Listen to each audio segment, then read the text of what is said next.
Welcome back to our Move Weapon review. Today I'm remaking the Moving Man video, which I desperately needed to do because almost the entire original video is a black screen. The Moving Man really deserves to be talked about more in depth as well. Sure, it only has 2 stats, but those 2 stats make the weapon very interesting. I previously compared this weapon to the PDQ, as its main upside had a faster construction speed, similar to the PDQ.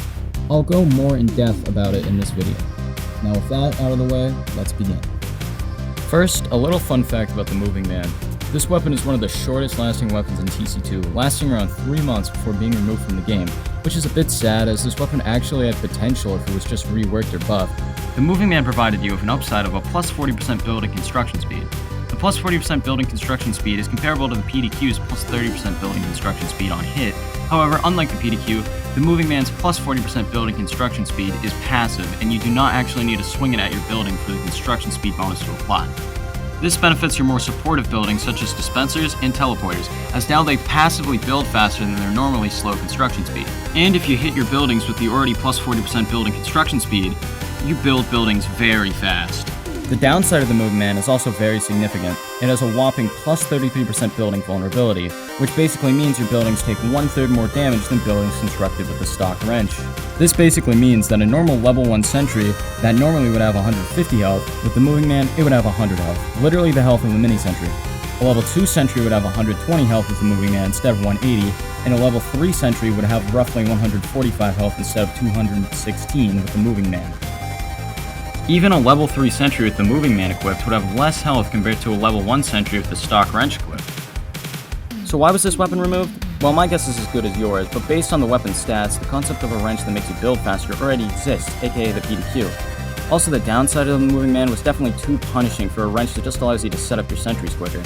Half the time, placing down your sentry when enemies are pushing up on you leads to its demise anyways, but with the building vulnerability, that cranks up the odds of your sentry dying almost to 100%. And even if you build up your sentry, all it takes is 2 pipes to kill level 3, eliminating the sentry from even being a threat. So what could we do to make the Moving Man viable enough to be added back? Well, the first changes I would apply is to the downsides. Instead of making your buildings vulnerable at all times, make it so that when your sentry or other buildings are being built, it has the vulnerability applied. But after being fully built, your sentry loses the vulnerability. And also, just to make the user even more vulnerable when their sentry is dead, let's just add a damage penalty on the wrench, forcing them to run of damaging primary or secondary so they aren't completely vulnerable when their sentry dies. One more downside I would add would be giving the user a damage vulnerability when carrying their buildings. Now I know this sounds bad already, but you haven't gotten to the upsides yet. Speaking of which, for the upsides, I would keep the building construction speed bonus. The next upside will need some context first. Originally in TC2, when you picked up your buildings, you would move slower. The Moving Man used to remove that effect, but TC2 removed the slower moving speed when hauling buildings, making the stat useless. So why not bring back the upside, but instead, just make it quicker when you're hauling buildings. Boom, new stat complete. Now let's do a quick recap. First, for the upsides, you have a faster building construction speed bonus, and you move faster when you are hauling buildings. And the downsides are, you have a building vulnerability on the building that is being constructed, and when hauling buildings, you also have a damage vulnerability, and a damage penalty on the melees as a whole.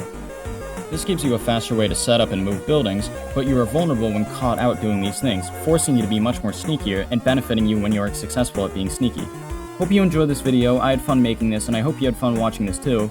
Thank you guys for watching, and make sure you like and subscribe. Thanks, and goodbye.